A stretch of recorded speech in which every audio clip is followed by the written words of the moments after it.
ಮಂಡ್ಯ ಜಿಲ್ಲೆಯ ಪಾಂಡವಪುರ ತಾಲೂಕಿನ ಡಿಂಕಾ ಗ್ರಾಮದಲ್ಲಿ 5ರ ಗುಂಪೊಂದು ಓರ್ವ ವ್ಯಕ್ತಿಯ ಮೇಲೆ ಮನಸೋ ಇಚ್ಛೆ ಬಂದಂತೆ ಮಾರಣಾಂತಿಕವಾಗಿ ಹಲ್ಲೆ ನಡೆದಿದೆ. ಈ ಪ್ರಕರಣಕ್ಕೆ ಸಂಬಂಧಪಟ್ಟ ಹಾಗೆ ಈಗಾಗಲೇ ಪೊಲೀಸರು 2 ಆರೋಪಿಗಳನ್ನು ಬಂಧಿಸಿದ್ದಾರೆ. ಹುಡುಗಿ ವಿಚಾರವಾಗಿ ಹಲ್ಲೆ ನಡೆದಿದೆ ಅಂತ ಹೇಳಲಾಗ್ತಾ ಇದೆ.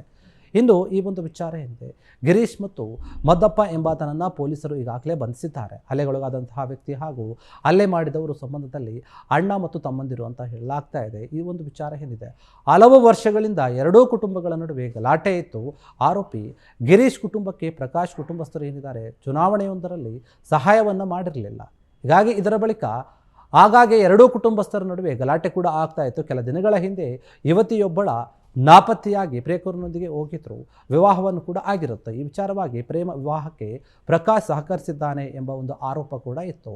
3-4 ದಿನಗಳ ಹಿಂದೆ ಪ್ರಕಾಶ್ ಏನಿದ್ದಾನೆ ಕರೆ ಮಾಡಿ ಅವಾಚ್ಯ ಶಬ್ದಗಳಿಂದ ನಿಂದಿಸಿದ್ದ. ಗಿರೀಶ್ ಏನಿದ್ದಾನೆ ಪಟಾಲಂ ಇದರಿಂದ ಫೆಬ್ರವರಿ 21ರಂದು ಊರಿಗೆ ಬಂದಿರ್ತಾನೆ. ಗಿರೀಶ್ ಪಟಾಲಂ ಜೊತೆ ಏನು ಮಾಡಿರ್ತಾರೆ, ಗಲಾಟೆಯನ್ನು ಮಾಡಿರ್ತಾರೆ ಪ್ರಕಾಶ್. ಈ ಪ್ರಕರಣ ಸಂಬಂಧ KR ಪೇಟೆಯ ಒಂದು ಠಾಣೆಯಲ್ಲಿ ನವೀನ್ ಮತ್ತು ಪ್ರಕಾಶ್ ಸೇರಿ 6 ಜನರ ವಿರುದ್ಧ ಪ್ರಕರಣ ದಾಖಲಾಗಿತ್ತು ಅಂತ ಹೇಳಿ ಮಂಡ್ಯ SP ಡಾಕ್ಟರ್ ಶೋಭಾ ರಾಣಿಯವರು ಹೇಳಿದ್ದಾರೆ. ಕ್ಷಣ ಕ್ಷಣದ ಸುದ್ದಿಗಳಿಗಾಗಿ ಫ್ರೀಡಂ ಟಿವಿ ಸಬ್ಸ್ಕ್ರೈಬ್ ಮಾಡಿ, ಲೈಕ್ ಮಾಡಿ ಹಾಗೂ ಫಾಲೋ ಮಾಡಿ. ಹೊಸ ಸುದ್ದಿಗಳ ನೋಟಿಫಿಕೇಶನ್ಗಾಗಿ ಬೆಲ್ ಐಕಾನ್ ಮೇಲೆ ಕ್ಲಿಕ್ ಮಾಡಿ.